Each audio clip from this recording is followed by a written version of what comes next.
Okay, good evening, everyone. At 5:07, the September 2022 meeting of the Mountain View Wisman School District Board of Trustees is called to order. The first item is a Pledge of Allegiance. Will you all please stand? I pledge allegiance to the flag of the United States of America and to the republic for which it stands, one nation, under God, indivisible, with liberty and justice for all. Thank you, everyone. May I have roll call, please? Devin Conley, Chris Chang. Helen Wheeler, Laura Berman, Laura Blakely. Let the record reflect that all 5 trustees are present. The next item is approval of the agenda. so moved. Second, Are we allowing comments on the agenda from the public, or we're just going to approve? You can, Okay. if there's somebody that wants to make a comment. Okay, if anyone from the public wants to make a comment on the agenda, please raise your hand in Zoom or press *9 if you are participating by phone.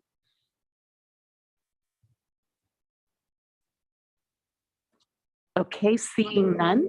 All those in favor, please raise your hand and say aye. Aye. Okay, on a motion made by Trustee Wheeler and seconded by Trustee Conley, the agenda was approved unanimously. And now we have the best part of our meeting. It's item number 2, the special recognition of our newly permanent teachers for the 2022-2023 school year. So just real quick, just tell me which one you think sort of matters most. We can do full stage. This. That work? Yeah, that's fine. Or people is this. I'll let people see the full stage so they can see people coming in. Oh my gosh.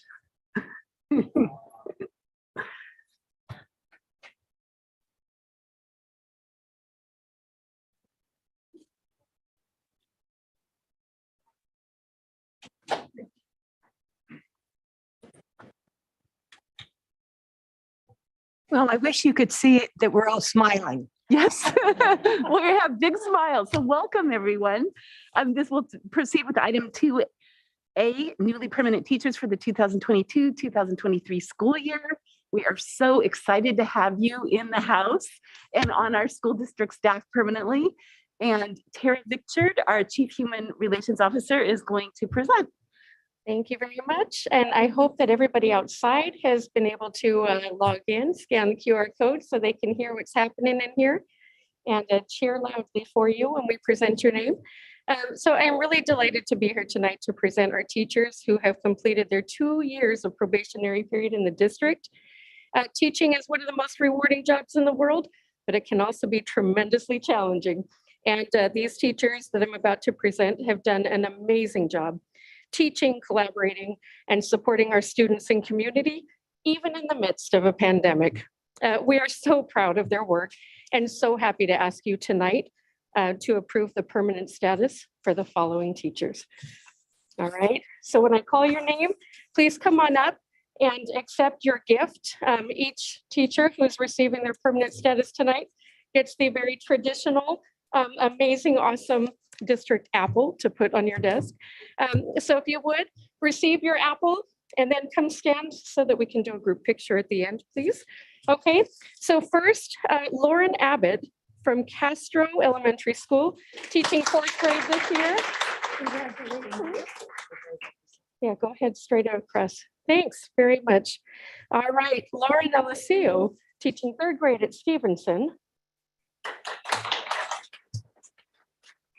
We have a few people who couldn't make it here in person today. Sean Carroll, who's teaching science at Graham this year.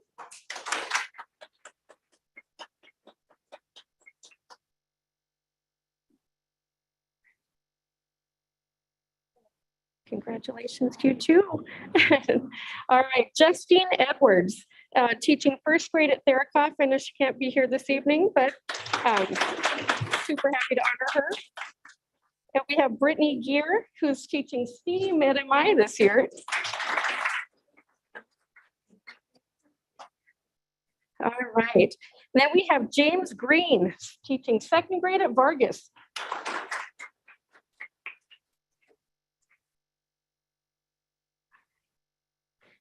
Okay, we have Amanda Harold teaching second grade at Theracon.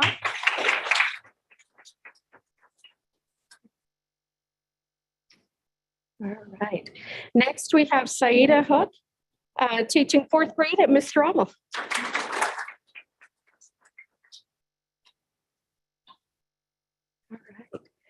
All right. Next, we have Christy Jew teaching first grade at Stevenson. All right. Christopher Lau, who's teaching math at Graham.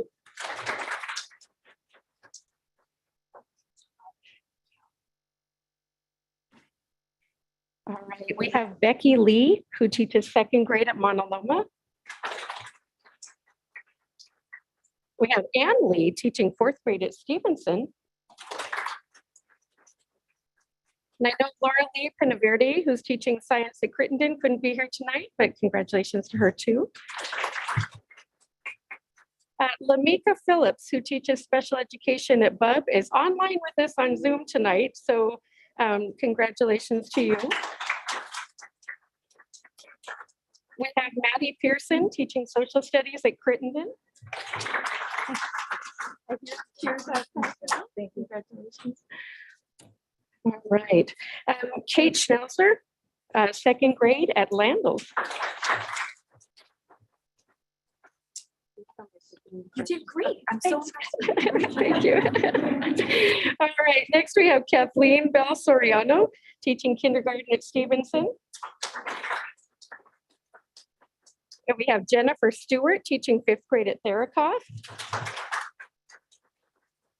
Thank you. All right. Irma Valdez Flores teaching third grade at Mistral. And last but not least, Shannon Bennell, fifth grade at Mistral.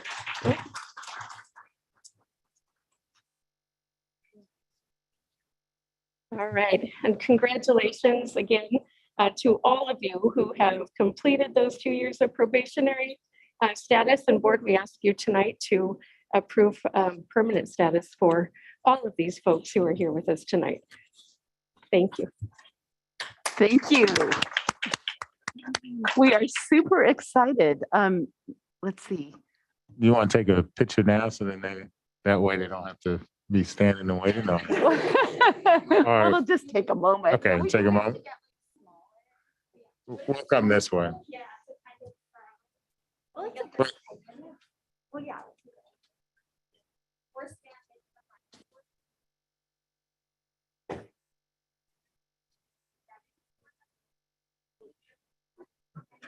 No.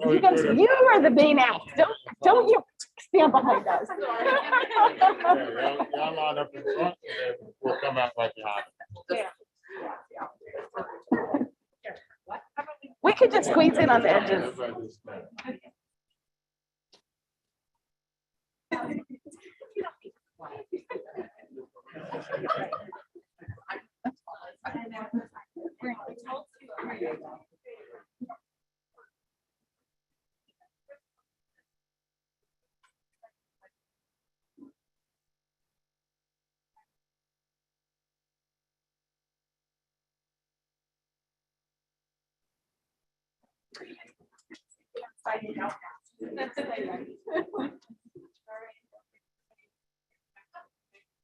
we'll meet you right outside for the reception part. We'll just, unless you want to hear.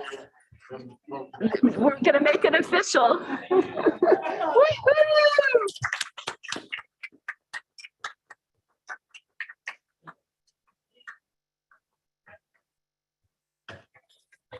So do we have a motion? Yeah. Can I make a comment before we? Of course.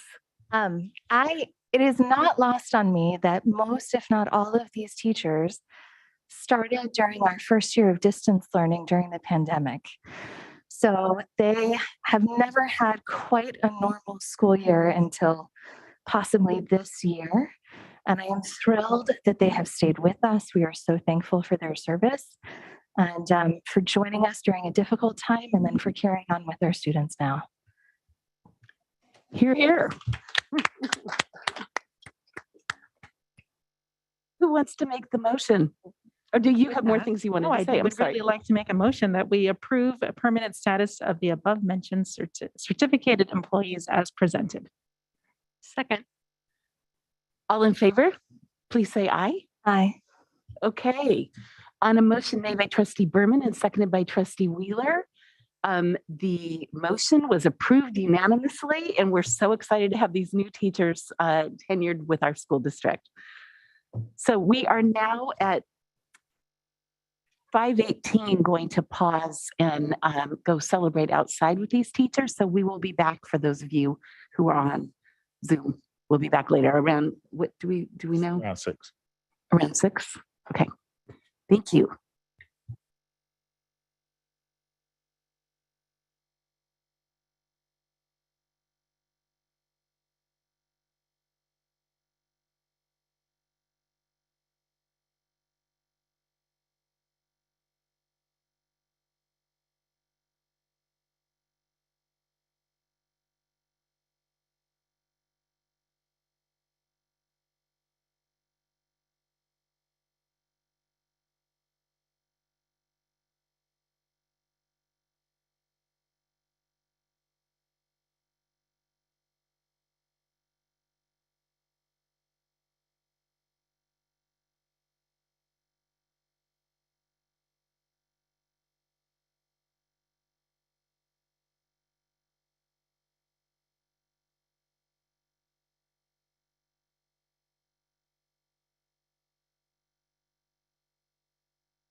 Are we recording or? We're ready now?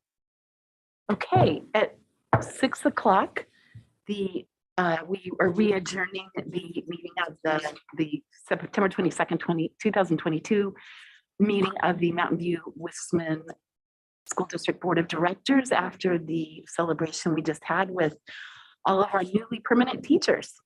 So, and I have to apologize. I was so excited about having all these newly permanent teachers that I forgot to see if there was anybody from the public that wanted to comment on the teacher recognition and making them permanent.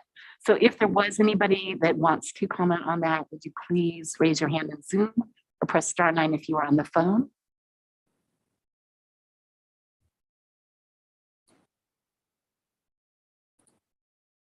Okay, I'm not seeing any. So we will then move on to item number 3, which is the opportunity for members of the public to address the board concerning items on the closed session agenda. Do we do that? Regardless, no. So, You can. well, so the closed session agenda is item 4, but we are going to be deferring that item to a future meeting. Dr. Rudolph? Yep, correct. We're in consultation with legal counsel. We just want to move that to the October 6th. That gives the board a chance to read the risk analysis that was created so that you can, in closed session, you have a more structured conversation. And I have a technical question. Should we have approved the agenda without that? Should we reapprove it, removing that, or are we okay just with this No, announcement? you already been fine. Okay, great. Okay, so we would move on to item 5, reconvening open session, but we never left. So the next item is item 6, the consent agenda. All items on the consent agenda are considered to be routine, will be approved in one motion. If discussion is required, items may be removed for separate consideration.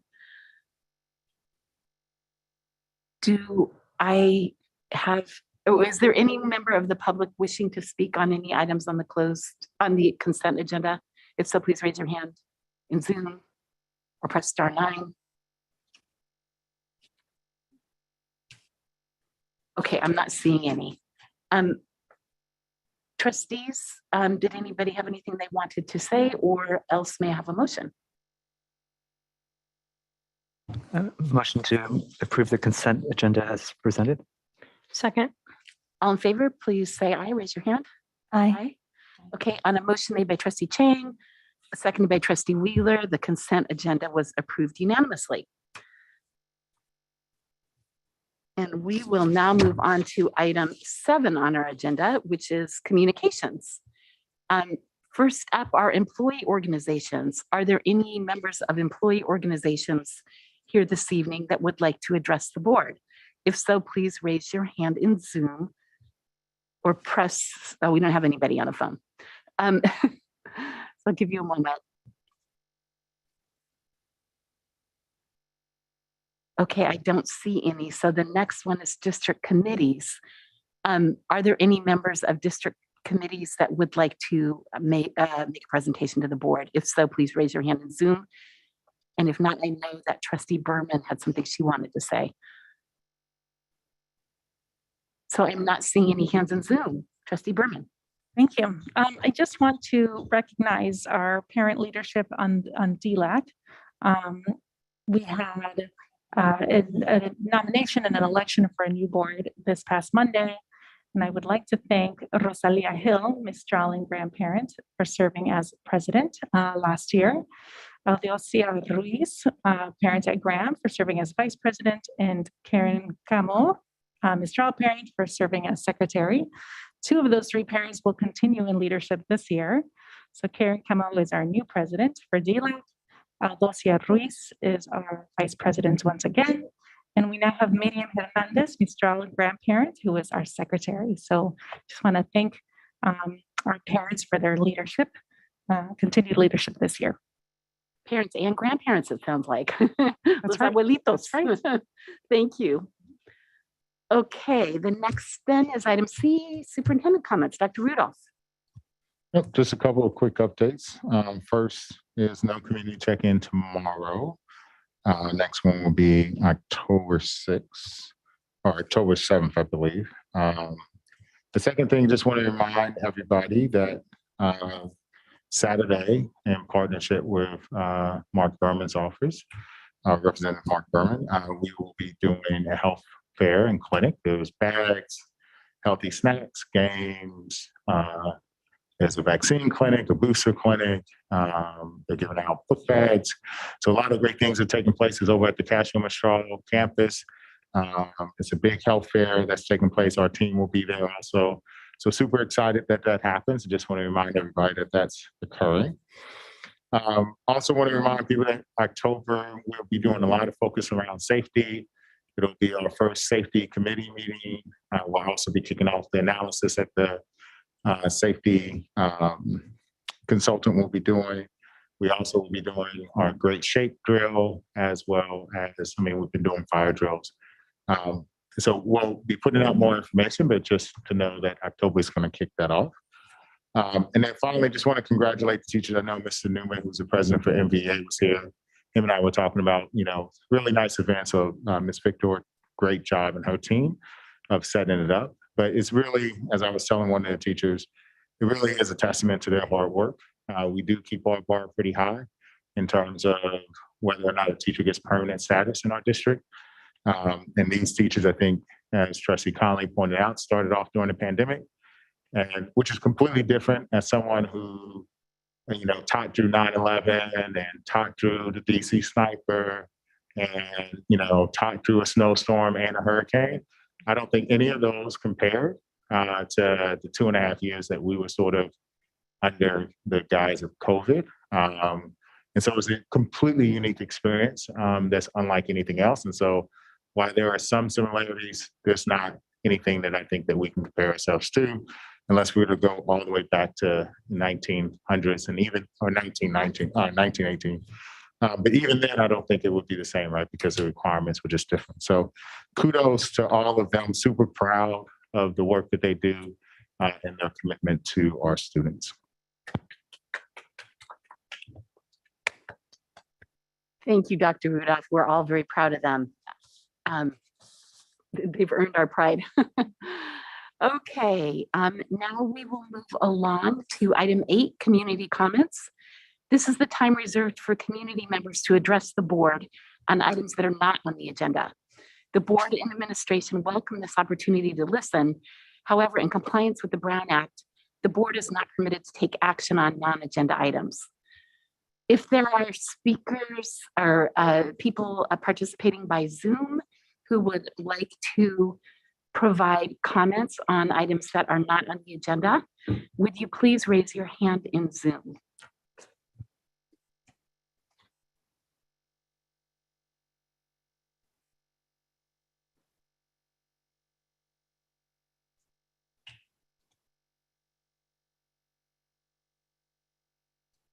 Okay, I am not seeing any, so we will move on then to item 9, review and action. And it's item A is resolution 02-092222 in support of National Hispanic Heritage Month. I think Dr. Rudolph and Trustee Berman will be speaking. I'm gonna turn it over to Trustee Berman, who sent this in to both myself and then also eventually to the President. Okay, well, thank you very much. First of all, I'd like to thank Director of Equity, Ms. Henderson, for helping me prepare this important resolution to honor and celebrate the history, the culture, and the contributions of our Hispanic, Latino, Latina, Latinx community. Heritage celebrations in our country matter because they provide us with an opportunity to learn the stories and histories of ethnic cultures represented in our country and to recognize the complexities of identity. It's a moment to dispel ignorance, prejudice, and fear through education. And in the spirit of educating ourselves and our community, I'd like to just take a moment to speak about the labels or the identifiers our Hispanic Latino community uses and how they have evolved. I think the San Diego County Office of Education did a really nice job of summarizing that. And if it's okay with everyone, I'd just like to read it. The term Hispanic and Latino, Latinx Latine are often used interchangeably to describe a group that makes up nearly 20% of the US population.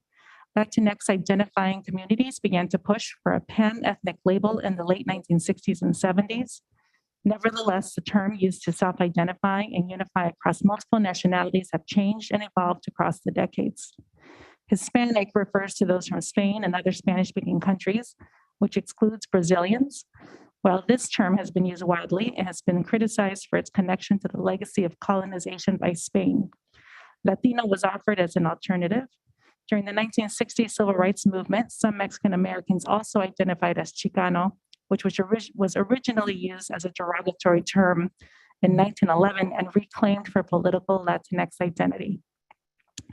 According to a Pew Research Center in 2013 study, only 1 in 5 respondents describe themselves as Hispanic or Latino.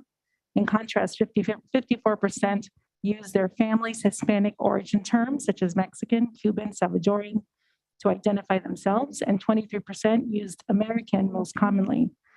Other people of Latin American descent report that they code switch depending on the context, such as Mexican American, Latina, Chicano, Latinx. In the past 2 decades, the term Latinx, a gender-neutral term first adopted by queer identifying people of Latin American descent, has become more well-known after being used by academics and public figures. Another gender-neutral term, Latine, is less prevalent in the US, but increasingly used as a gender non-binary term across Spanish-speaking countries. Similar to the previous pan-ethnic labels, there has also been some pushback to the terms Latinx and Latine. When you're unsure of which term to use to describe someone, ask them.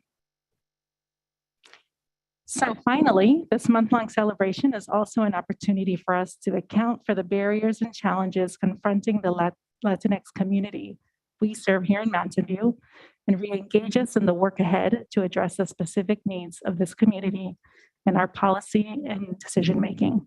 We hope you'll join me in passing this resolution. Thank you, Trustee Berman.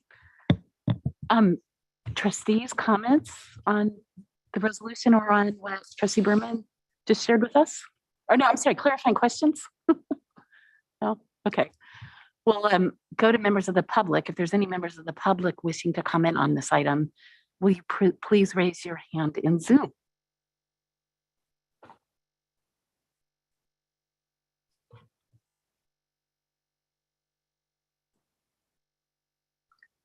Okay, I'm not seeing any hands raised. Now, trustees, does anyone have any comments? Trustee Wheeler. So, Trustee Ramirez Berman, in your comments, you said we should ask what people would like to be called. So I'm asking you, what is your preference, your personal preference for how you would like to be called? I typically refer to myself as Mexican American or Latina, and I also code switch depending on the situation. And more, I find myself, considering the inclusive nature of the Latinx label. And so I think for me, it's also a revolving label as I learn more about it. But thank you for asking. Trustee Chang. Thank you. I think the remarks you shared were just, I think, so important. I hope there's some way for a wider audience to receive them. There was so much to be learned in just a short passage. And you said it was from San Diego, or so. I don't know how, but I hope other people will get a chance to read the remarks that you just shared with us, because I thought they're very impactful and very informative. Thank you. Any further comments? Well, I'm just thrilled that you brought this resolution, and I think it's an opportunity to both celebrate the students and families from many different parts of the world who are here, and then also to hold ourselves accountable for making sure that their needs are met within our district. Thank you, trustees. I will just note that a week ago today was El Quince, which is quite a big deal in Mexico. I studied in Mexico City in college, and that's the Mexican Independence Day is September 16th. not Cinco de Mayo. The Cinco de Mayo is much more of a big deal here in the United States, less so in Mexico, but they have the famous Hidalgo cry, the grito at like 11 o'clock, usually 11 p.m. And there's lots of fireworks and partying, and then things are very quiet on the 16th, but the 15th is the big deal. And so I note that. I think we talked that day. Yeah. Well, thank you very much for bringing this resolution to us, and also, like as Trustee Chang said, for the explanation, because I know I've had friends say, I don't want to be called Latinx, but I want to call everybody what they want to be called. So asking is the best way to do that. So would you like to make a motion to approve the resolution, Trustee Berman? Oh, Can I ask that we read the resolution? Is that okay? absolutely. So, oh yeah, that's a great idea. Shall I? I've got it. Start? I've got it here. You have it there. So why don't you start, then we'll pass it down. Well, I think we usually pass it first and then we read it. Oh, okay. we I vote was first and then we different. Okay. So thank you for the protocol. So Trustee Berman, would you like to move to approve this resolution? Yes, let me just pull up my cover sheet. I'd like to make a motion that the Board of Trustees approve Resolution 0-092222 in support of National Hispanic Heritage Month as presented. Second. All in favor, please say aye. Aye. Aye.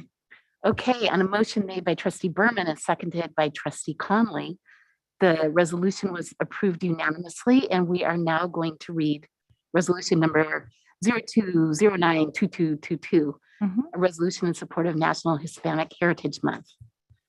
Whereas members of the Mountain View Wisman School District Board of Education are honored to join communities across the country and recognize September 15th, 2022 is the start of National Hispanic Heritage Month. And whereas Mountain View Wisman School District recognizes the importance of using inclusive language to invite discourse around the power of words to promote positive self-identity and belonging, and recognize that the terms Hispanic, Latino, Latina, Latinx, and others are all valuable identifiers, and that each person should have the autonomy to self-describe. And Whereas the Hispanic/Latino students and families make up the largest subpopulation of the MVWSD community members and are extraordinarily diverse, consisting of various nationalities, races, spoken languages, social and political histories, and cultural practices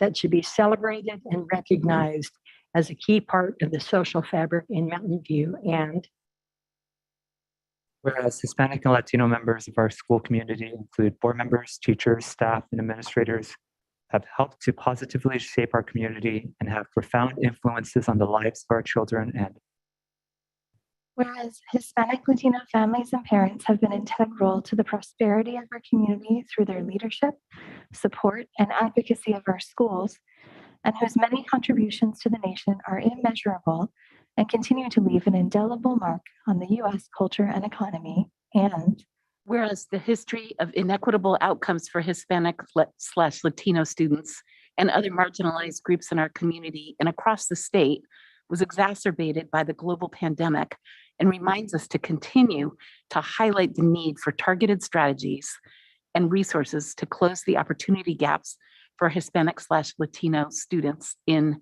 Mountain View Wisman School District. And whereas Mountain View Wisman School District boasts of our dual immersion program at Gabriela Mistral, and that provides an opportunity for district families to benefit from immersive instruction in the Spanish language for all students at the site. And whereas Mountain View Wisman School District affirms its commitment to being a place where all students and families feel empowered to reach their highest potential, acknowledging that this excellence is born from a deep well of knowledge sustained through our diversity. And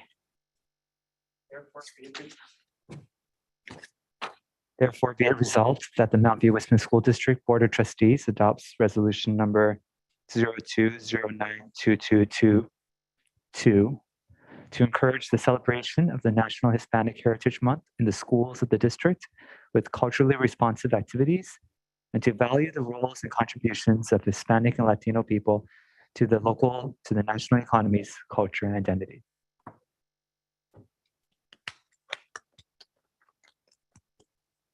Okay, thank you, trustees, and gracias a la comunidad. Okay, we will now move on to item 10 on the agenda, review and discussion. And the first item there, item A, is school plans for student achievement, the 2022-23 process. And I believe if Kathy Bauer is, I'm gonna present it thank you. in her stead. All right, so I'm going to talk about the school plans or SIPSA process that we use. So first, let's talk about its alignment. So school plans are aligned with the area goals of the strategic plan, as well as the LCAP goals. And it fits our vision of making sure that everyone is engaged and committed into learning in collaborative, diverse, and innovative partnership. So the school plans, or SIPSAs, is a blueprint to improve outcome for all students at the sites. We do require all schools to have an annually approved SIPSA, and they must be aligned to our strategic plan 2027, as well as our local control accountability plan, also known as the LCAP. SIPSAs are developed collaboratively by site administrators, the school site council, as well as the English Learner Advisory Committee, as well as staff. And they are initially approved by the SSC, but ultimately they are approved by the local governing board. So I just want to go over the process real quick. So strategic plan 2027 and the LCAP guide sites plans, goals, and action.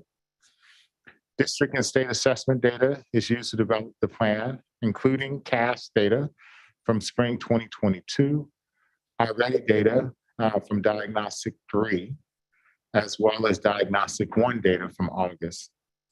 The LCAP is also taken into account, as well as LCAP survey data. The district has predetermined goals and metrics for all sites that are used to evaluate student growth and monitor progress throughout the year. And the sites are currently working with their staff and parent advisor groups to develop site plans. Oftentimes you'll see in the SIPSAs that it talks about when that each school is supposed to make an improvement by 10%. And it's 10% of what the gap is between them to 100%, right? And so if a school is at 40%, the gap is 60%, 10% of that means that we expect to see a 6% increase at the end of the school year. So that's sort of how we calculate it. So a school that is at 90% is expected to make a 1% increase. So in order to do school plans, there's a couple of things that we do. So the first one is that we conduct a needs assessment, which includes a data analysis and results from the previous years. We engage our stakeholders, the school site council, ELAC, as well as school staff. We set goals to improve student outcomes, including addressing the needs of individual student groups. We also focus on evidence-based strategies, actions, or services, which provide all students, including each student group, to meet the state standards. We strengthen the academic program, improving learning time and support and enrich and accelerated learning.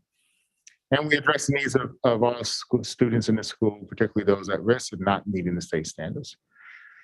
There are proposed expenditures that are listed in the SIPSAs, and then recommendations as well as assurances, meaning that it is signed by the site administrator, school site council, as well as ELAC before it comes to the board. So what's the process entail? So again, we conduct needs assessment, we gather input from parent advisory groups, we develop strategies and actions to meet identified goals, we identify and allocate expenditures, we consult with district staff throughout the developmental process, we share the plans with the public and with the Board of Trustees for review and approval, and then we implement and monitor progress. And that sharing of the plans exists for over a month. So once we publish the plans before it comes back to trustees, they would have had a month so that trustees can meet with individuals, but also so that people can provide comments if they so choose. So there are a couple of goal areas. that all align with the strategic plan. So the first one is academic achievement for ELA and math. And this is that goal that I was talking about for CAS. So it's achievement goal, which is to reduce whatever the gap is by 10%.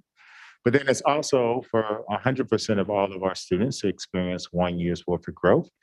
And so when we talk about 1 year's worth of growth, it's meeting the kid where they are. It is not meeting them at their particular grade level, because we recognize that each kid could start off at a certain level. And so we expect them to continue to grow based off of the level they're at, not as opposed to the grade level that they are in.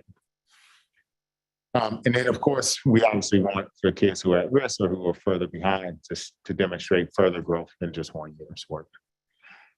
We have our second one is academic achievement, English language learners. So we do identify LTALs at risk. We do have a goal that was set by the board a couple of years ago before the pandemic to make sure that 85% of our students are reclassified by the time that they leave our district. And so the LTALs at risk, so we are actively trying to reduce the number of long-term English language learners before they get to middle school. We look at RFEP, students who have reclassified, how are they doing? And then we also look at progress of reclassification through LPAC scores. New this year, social emotional health and wellness, that is embedded in the LCAP, but we also have a survey that we do on a biannual basis to students as well as parents. And then inclusive and welcoming culture, that's also captured within our LCAP. And again, even with these, we expect to see some type of increase as a numerical measure. So how do we do the budgets? So we have the initial site budget allocations for 22-23. Although we project a school site is to have X amount of kids, we only issue 75% of the budget at the beginning of the year. That's to take into account that we sometimes have experienced decline in enrollment. And if you issue all 100% of the budget, it is possible that a school site will end up losing funds. And so the 75% threshold is actually sort of the bar. And what it ends up doing is it gives sort of, I wouldn't say free money, but it gives extra money once we finalize the enrollment in October to every single site. So they get the other 25% that they can use to spend on other things. And so that's the updated allocation provided the first interim budget meeting in October. This year, similar to last year, we have one additional budget item, which is program 201. So we have been aggressive with spending our ESSER funds. And so program 201 is I believe it's $100 per student. I think last year it was $200 per student, maybe $150. That is used, it comes out of our ESSER funds and is provided to every single student for sites to use at their discretion. And so obviously the idea here was that as we look at the impact of COVID, that they would use these funds in order to adjust and sort of meet the needs, but we ask for a formal plan, but we don't ask that the plan is as structured as the SIPSA plan. And then site administrators work with the fiscal department to review the proposed expenditures within the school plan. Here we go right here. So this is program 201. Each site has been allocated $100 per student to use this year to support the needs that have resulted from the pandemic and distance learning. Funds do not roll over and they must be spent on this year's students. So it can be used to identify support areas to identify needs assessments. It can include after school learning support, social emotional learning. We do ask that it's grounded in data and supports the development and consultation with district staff. So for example, if a plan is to use money on SEL activities, principals consult with the director of special education and student supports or the health and wellness coordinator to make sure that it takes place. Sites will have a plan outlined as part of the SIPSA, but again, it sits as its own action item. So what is our timeline? So our sites have already been actively meeting with stakeholders to gather input. And now we are in the site development planning process. So they are consulting with the stakeholders as well as district staff, getting the budget allocations correct, the actions as well as the strategies. On October 5th, you will see initial site plans. The drafts of them are due to Ed Services for review. And then on October 19th, the final drafts are actually due. So it's an iterative process. They send their plans in and we provide them feedback or provide questions for them. It's not so much that we're directing the types of actions, but we're just making sure that the actions that they're taking are aligned to the outcomes that they are stating, and really preparing them for the questions that board members may have when they do the actual meetings. From October 24th until November 17th, it is shared with the Board of Trustees, and trustees are allowed to schedule meetings with principals via my office to learn more about the site plan and ask questions. And I believe that most of y'all actually last year set up those meetings and met with them in some type of capacity. Based off of those meetings, as well as any feedback that comes from the staff or that comes from the public, site principals can revise the plans. And if they do, we just ask that if it's a major revision, that it goes back to the site, the actual site council. Oftentimes there are minor revisions at this point that are required. Sometimes it's a grammatical error, or sometimes it's the inclusion of a little bit more information as to how something is taking place or why they're choosing this particular action. They're not as major, but it is a great opportunity for one final look to see if there's anything that we're actually missing. On the 17th of November, we will bring the site plans to the board meeting. Again, this is a change from a previous process that we used to do. We used to bring all the site plans at once, and then we would ask you to simply look at all the plans, and the principals will try to present them to you in this round robin sort of approach. Depending on your energy level, either the person up first got all the questions or the person at the end got all the questions, and everything else was in a blur. So this new process really was the result of trustee feedback, that it just was an unwieldy process and it didn't give you the opportunity to really dive in and ask the questions. And at the same time, they're presented to you within a week's time. The expectation is that you were supposed to go through all of them at any given time. And so this process gives you that opportunity to really dive in and sort of look at what the plans are and ask some really in-depth questions. So what are our next steps? Excuse me. Site teams will continue to follow the site development process. Administrators will continue to work with school staff and parent advisory groups on the school plan development. They will consult with district staff as needed. And then upon approval, school sites implement their plans. They monitor their progress and revise necessary based off of student data. The next round, the next opportunity to make adjustments will come after second interim, which is when we get our next series of data. And that's also the first time that we will look to see how many kids are on track to meet their growth standards. And that can also be an informative process to adjust the site plan from there. Yeah. And at that point, I'll open it up for questions. Thank you, Dr. Rudolph. Trustees, any questions? It looks like Trustee Conley has some. Yes, thank you, President Blakely, and thank you for the presentation, Dr. Rudolph. This is my favorite time of the year. I always get so excited about school site plans.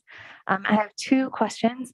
One, in the Mountain View Wisman PTA presidents meeting this week, a question came up about funding to pay for parents who need support, financial support, to get fingerprinting done. And you talked then about where that funding comes from and how it's allocated to sites. Yep. So it can come out of the site plan 201, or it can come out of the PTA donation or their donation budget. Either one is acceptable. In the case of the two schools that you referenced to me from yesterday, neither one of those principals were aware of any issues or could recall any conversation where that happened. In fact, one of the principals said they had already processed a couple of reimbursements. We do this for individuals who are in need, not just because we choose not to pay for it. The $70, once you do it, it does last. I've only done it once and I've been here for 8 years now. So it continues on, but they can, if they choose, they can use that, the Fund 201, the donation account, which does roll over, or if we would discourage them from using their actual, what we call Fund 100, which is the actual funds for students, or the 201, or that they use the donations. We do not reimburse parents, though. I think just want to be clear about that. the school site either has to cover the charge or the parent has to cover the charge. Parents cannot be reimbursed because they are not employees, and only employees can get reimbursed with a check. Thank you. And then my second brief question is, in preparation for the scheduling that's coming up for your office, how can we thank your office staff for all of the work that goes into coordinating everyone's schedules? The simple thank yous always appreciated. I'm sure Nancy would appreciate it. Once you give her the days that you're sort of available, she'll start working on it. But I'm sure if there's something more you would like to do, then outside of that, just let me know and we can talk off. Thank you. Thank you. Were there any other trustees with questions on this item? Okay, we will open it up to members of the public. If there's anyone that wishes to comment on the school plans for student achievement process, please raise your hand in Zoom.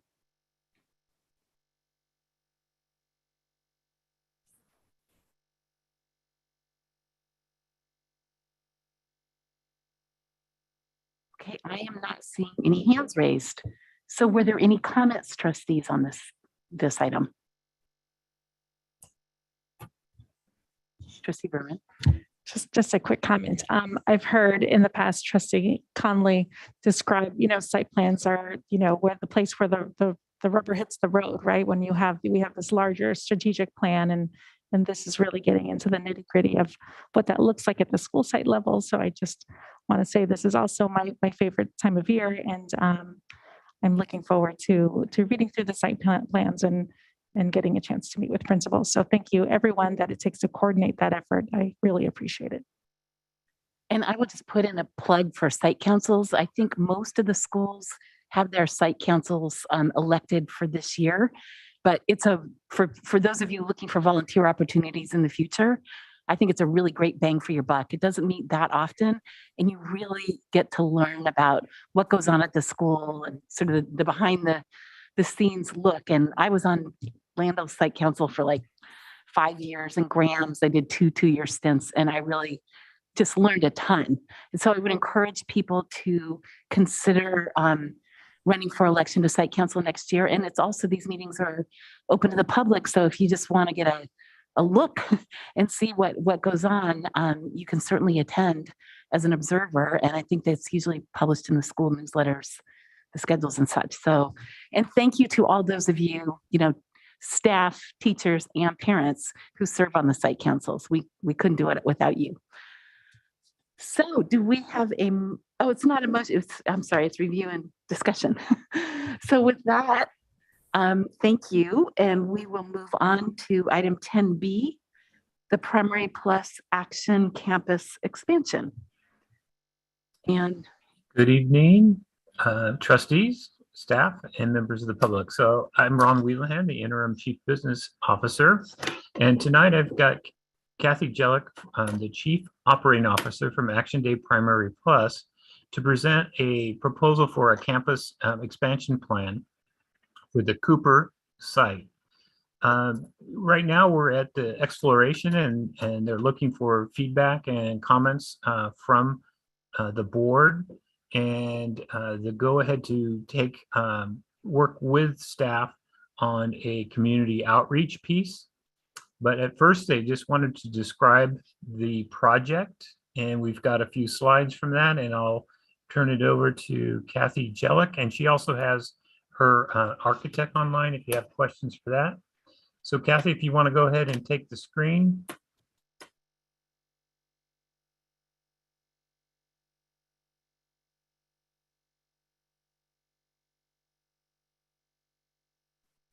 Oh, you're still muted.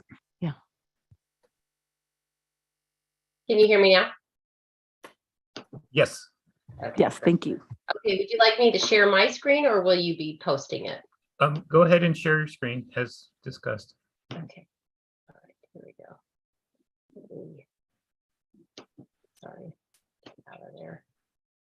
I'm going to stop sharing it. I had it up and now it is. Okay, here we go.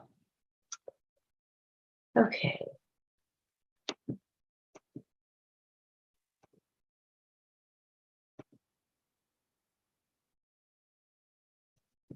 Okay, welcome, and thank you for having me. My name is Kathy Jellick, as Rod said, and I am the president of Action Day Primary Plus. And we have been a long-standing partner with Mountain View Weitzman School District. We've actually been at the Cooper School since 1981, so over 40 years, and we love it there. We love our partnership with the district. We also lease sites at the San Jose Unified and also the Moreland School District.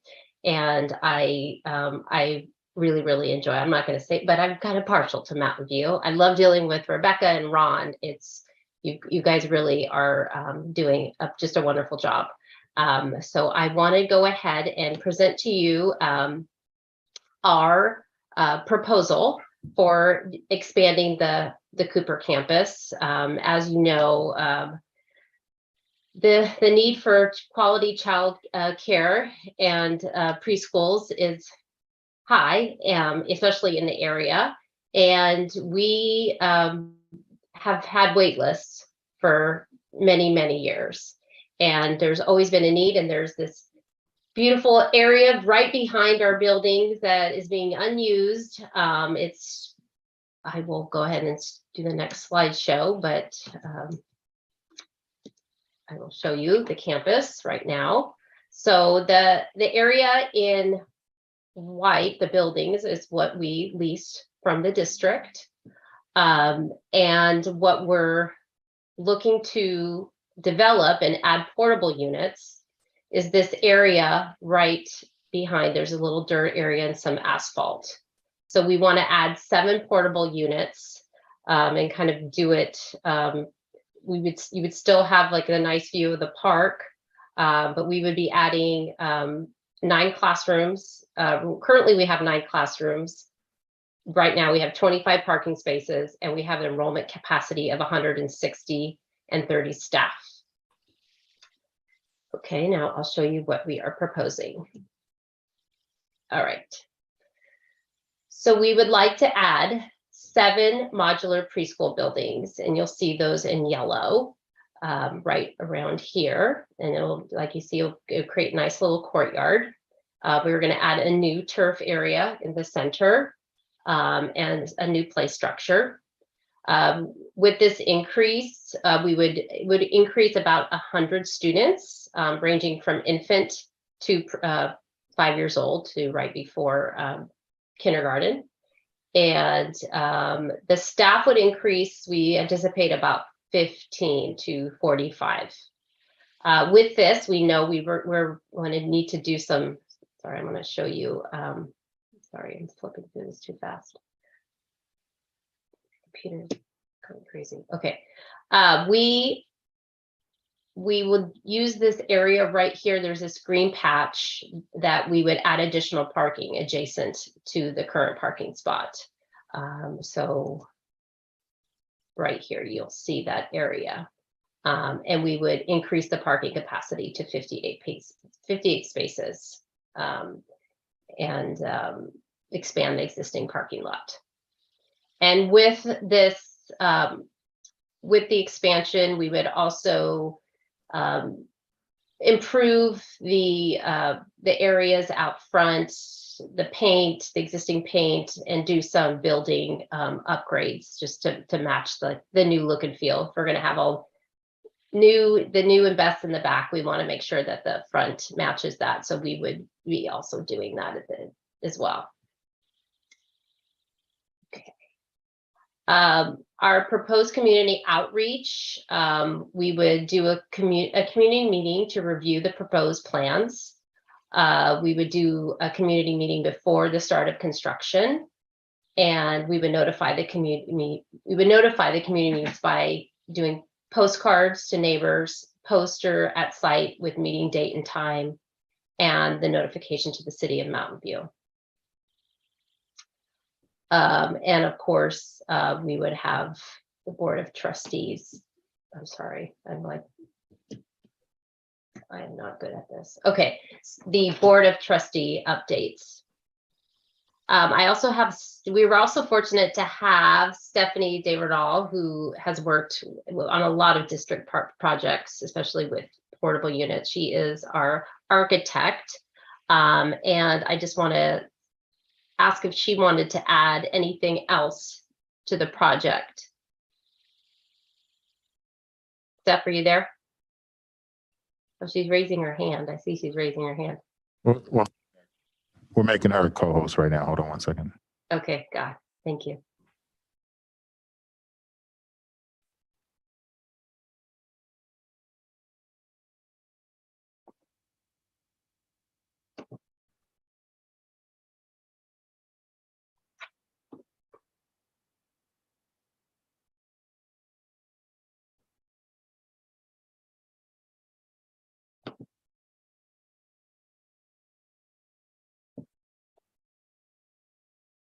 Stephanie, did you hear? Are you I there? did. Yes, I'm not able to do my video for some reason, but you can hear me. So that's Okay, good. great. Yeah. So again, my name is Stephanie DeRenal and my firm is Co-Ed Architecture, and I am the architect for the Action Day Primary Plus project. Fun fact, I actually started my career in designing schools at Therkoff Elementary School in 1996, doing Wow. a modernization project. So I have, Stephanie, you can, sorry to interrupt, Stephanie, you're a co-host now, so you can start your video too. oh, good. I just wanted people to be able to see me, that's all. It's nice. There you go. So I'm not talking to the screen. So anyway, so I have been working with, I've worked with Mountain View Wissman School District. Of course, it was Wissman only back then for in the past, and but I work with many different school districts in the area as well.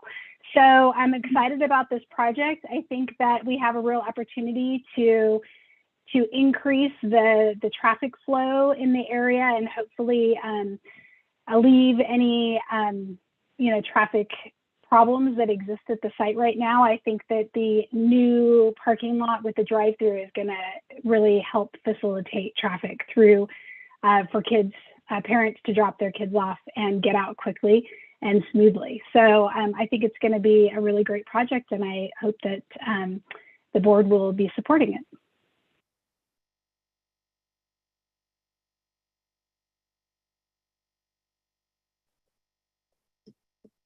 Okay, I don't think I have. I don't believe I have control, but the next part of it is just comments, questions. Okay, and Kathy, you can end your screen share. Okay, there we go. So at this point, if the board has any questions, this is just the first step. We're not asking for approval on a final project. Mainly, they're looking for approval to do community outreach and continue the process of developing the small area behind the school site.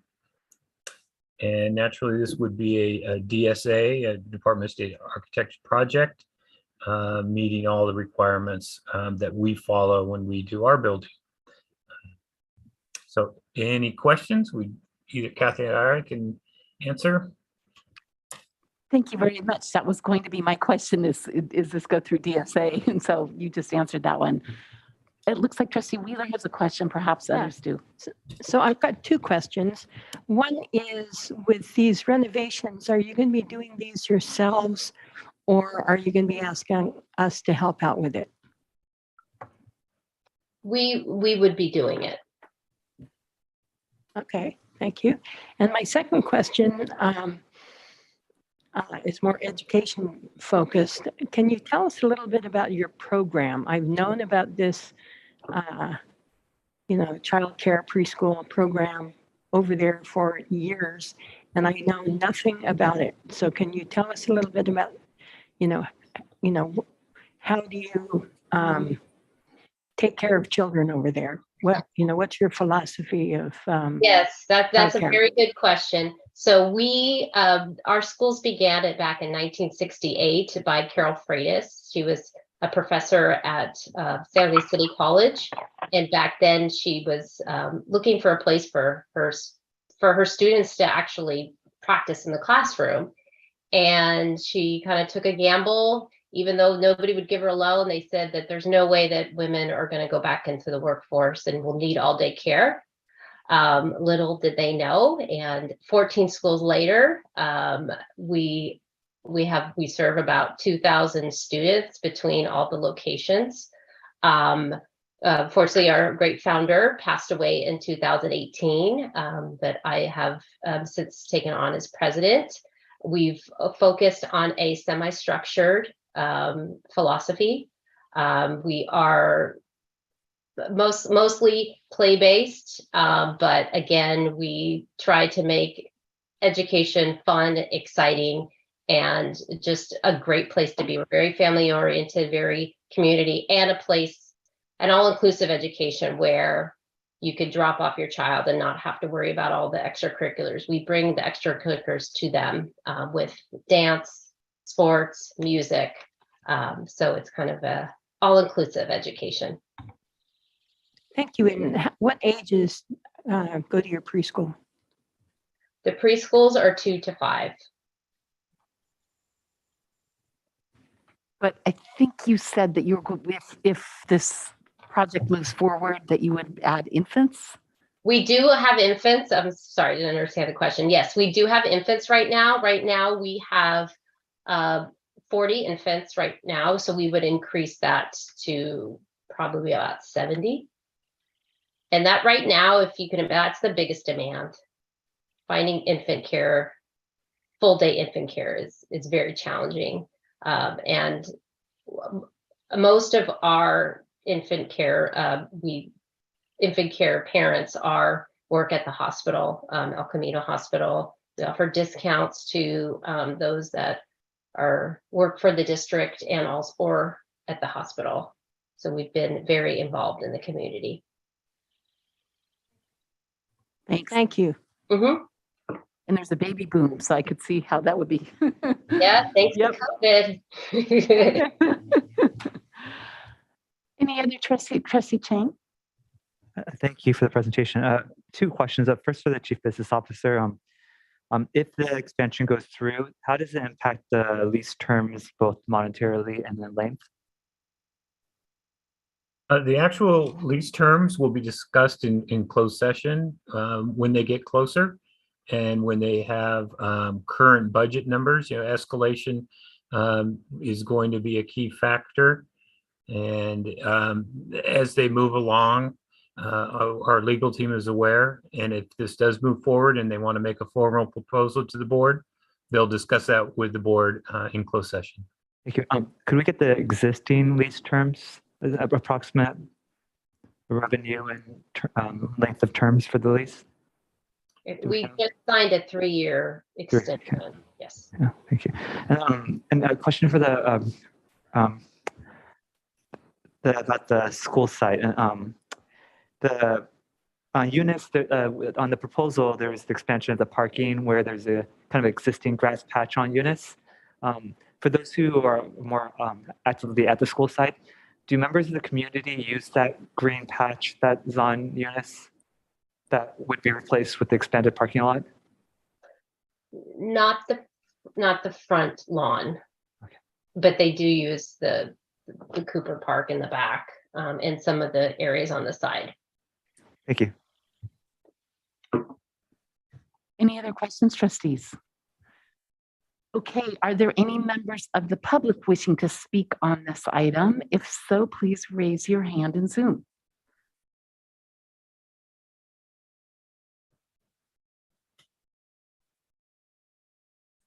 Okay, I see one hand raised. Mr. Lambert, when you see the clock, you'll have 3 minutes to address the board.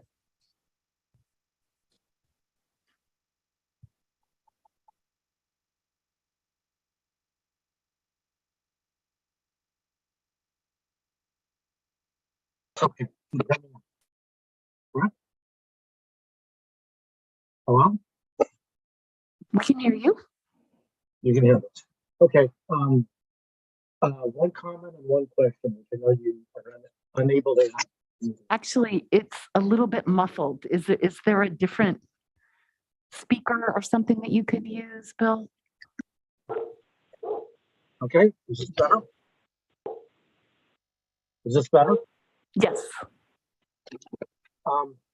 Yeah, my name is Ben Lambert. I'm a resident of Montalema neighborhood. My comment is I would like, well, I guess I have two questions. One, and I know you can't answer, but I'll throw them out there anyway to provoke some thought. One, I'd like to know what is the benefit for the Mountain View Whistling School District of this expansion? Secondly, my comment is, as you know, the parks and open space is at a premium in Mountain View. And your We're proposal, having trouble hearing you. Is there a different handset or something you could use? is this better? Yes, much. Okay. So the second comment is that, as you know, parks and open space is at a premium in Mountain View. And the proposal, initial proposal anyway here, is to pave over some of the green space.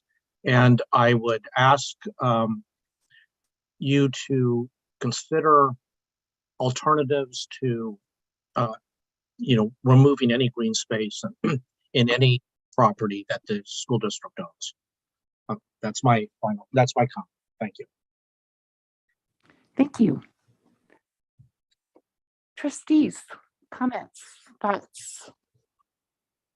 Trustee Conley. Thank you, President Blakely, and thank you, Ms. Jellick, for your presentation tonight. I think, we have encountered in the past some concerns around Cooper Park from the neighborhood. So I'm very glad to see the community outreach that you have proposed and the process within that. My experience of the open space at Cooper Park is that it's largely the back of the site, especially the grassy areas that are used. And it appears that you will not be kind of encroaching on the grass areas at the back, that it will really be kind of the dirt and paved areas that will be utilized. And the area at the front, my guess is it's maybe 1,000 square feet of green space that would be covered over. But I have no idea if those are accurate numbers, but it doesn't look enormous. But I imagine, looking at the size of the existing parking lot, that drop off backs up down Eunice significantly in the morning for the students, and that is a real inconvenience for the neighbors as well. So I think that's a strong selling point to the community of trying to resolve traffic complications in the drop off and pickup for the existing neighbors, and not encroaching on the majority of the green space that is used by the public. So thank you for bringing this to us. Thank you, Trustee Conley. Did anybody else have comments or observations they wanted to share this evening? Trustee Chang. Thank you. I'm grateful that Action Day has been such a long-time partner in the district, and lease revenue certainly is something that provides stability to us and something we rely on and has benefited our kids. And Action Day provides a needed service in the shortage of daycare. I know this is early in the process, but when this does come back to the board, the questions I just put out there so people know that in advance is just we as a district are also kind of short of school space, and this is a property that may have some potential play into resolving our larger systemic issue of shortage of space. So we have all these pending kids that will be enrolling in the future because of housing development, and this is a parcel of land we own. So as we look at if the expansion increases the terms of Action Day and increases the footprint, one question I would look for in the future is, how would that impact potential other use that we might have for Cooper? Because in our 2019 facility plan, it was stated that Cooper is our significantly underutilized site. So I think we all agree to that. And it's in our facility plan. So to what degree will this expansion allow us to address that question of we have this highly underutilized resource and that may become important in some way as we try to resolve our district-wide student issue. And I'm also just would want to be mindful of when they're doing what Trustee Connolly said about they're doing community outreach. 100 extra students, 260 is a lot. I mean, yeah, that's the size of a pretty large independent school actually in Silicon Valley. So it's like it'd be really important, I think, for them to reach out to the community, really understand what is the traffic impact on the street, because if there is a increase in traffic, I think that it would be the district that would bear the cost of the community cost. So if the community gets frustrated by extra traffic, and perhaps their plan already addresses this, and I think they need to sell the community on that. But if there is extra traffic from this, I think there's a political cost to us. And we need all the capital we can get in the community for all the big projects we have to come. So I just welcome them really look carefully at the traffic cap as 260 students with children. That is a large, that's 100 students increase. And that's something that I think that community will have a lot of opinions about. Thank you. Thank you. And can I still ask questions of the speakers? I'm just wondering, when I've been by that area, a lot of times early in the morning, I used to go to the Y really early in the morning. A lot of people were walking there. Do you have a sense how many people drive, how many of your families drive versus walk? We really don't. I would say we have quite a few from the neighborhood, but maybe 20%, if I had to guess, walk. But I also want to say that most of our drop-offs are staggered. We don't have a start time. We open at 6:30 in the morning. So we have them, we usually don't have a backup because you have those that have to get to work and drop off their older child at another school. So they might drop off at 8:30, but then you have the infants who tend to, they have a lot more to get together, bottles and whatnot. They might stroll in at 10:30, so they really are staggered. Thank you. Questions, Trustee I just Conley? want to say thank you for that clarification around traffic in the morning. And it's premature to ask about how long the lease terms would be. Okay, thank you. Any other questions? But I can say that the legal limit is 5. Yeah. Okay. That's helpful. One question that I did want to respond to, I believe it was the caller, William. He had asked, what is the benefit from the Mountain View School District? And I would say that it's additional revenue because we would be leasing the land from them. Thank you. So no further questions, trustees? Okay, well, thank you for the presentation. And I want to echo the comments that we appreciate the willingness to do the outreach in the community because that community is sensitive. Oh, yeah. As every community is. Yes, we were definitely, we went through when you wanted to do the teacher housing there. So we were there. I know there were signs all around you. Yes, the Yes. whole neighborhood. There's a few that might even still be there, but. Yes, same Cooper Park. Yep. Okay, well, thank you very much. I hope you have a lovely evening. Thanks, you too. Thanks. Okay, so we are now on to item 11, board updates. Does anybody have any updates they wanted to share this evening? Trustee Conley. Just a quick update. Tomorrow I'll be heading up to Sacramento for the Board of Directors meeting of the California School Boards Association. So I look forward to the items that will take place there and the impact that has across the state for all of our students, but also for our students here in Mountain View. Thank you for your work representing us.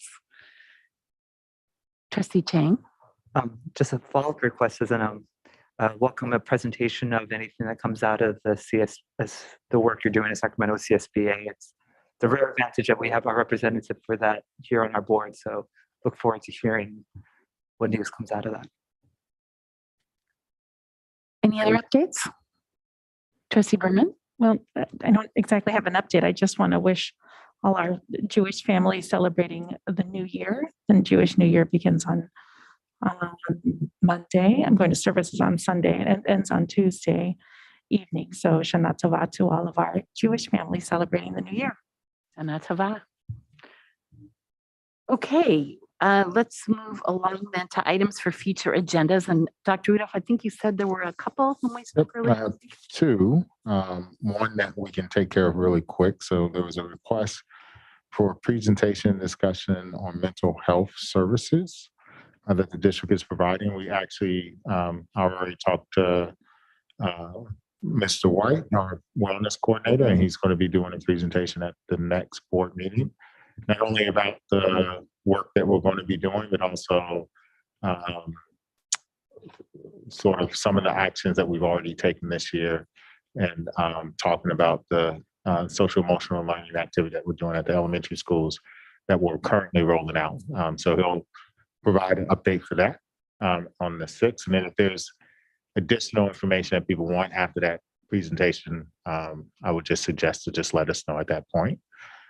Or if there's something specific that you're also looking for, feel free to just send me an email so that we can include it. The second one is a request for a discussion on the future agenda item process.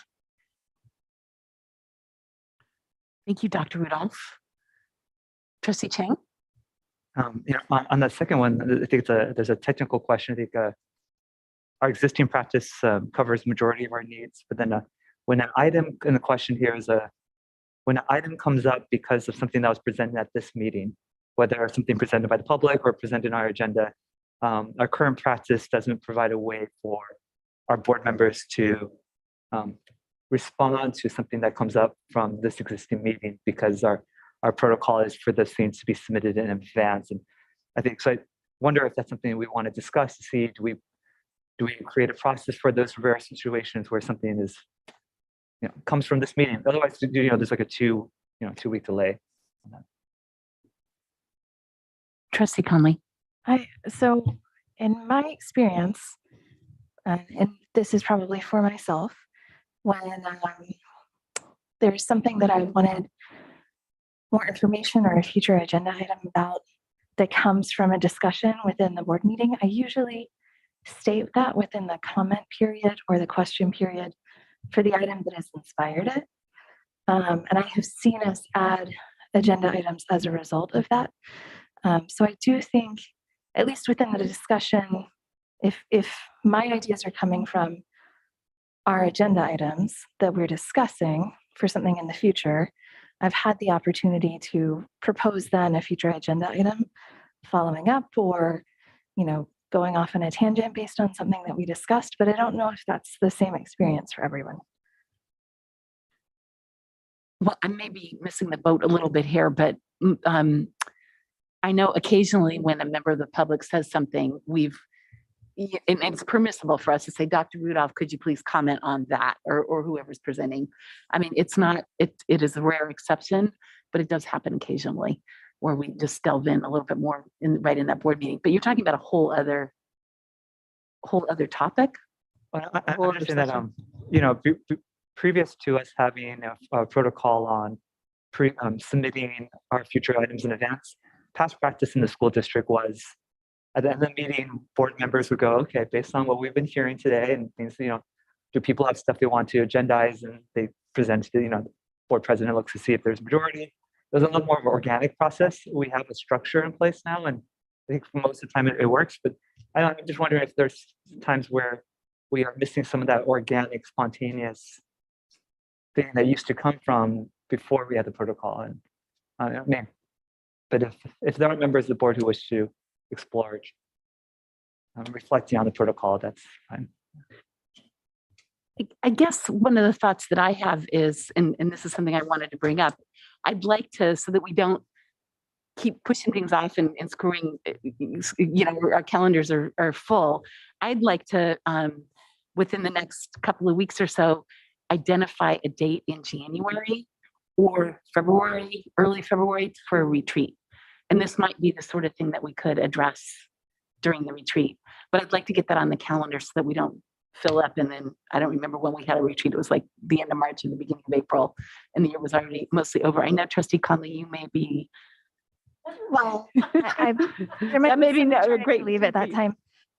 I think in the past, the president for the next year is the person who sets the retreat date. Well, I'm hopeful that we could set a date, not a schedule, but set a date now so that we have that available.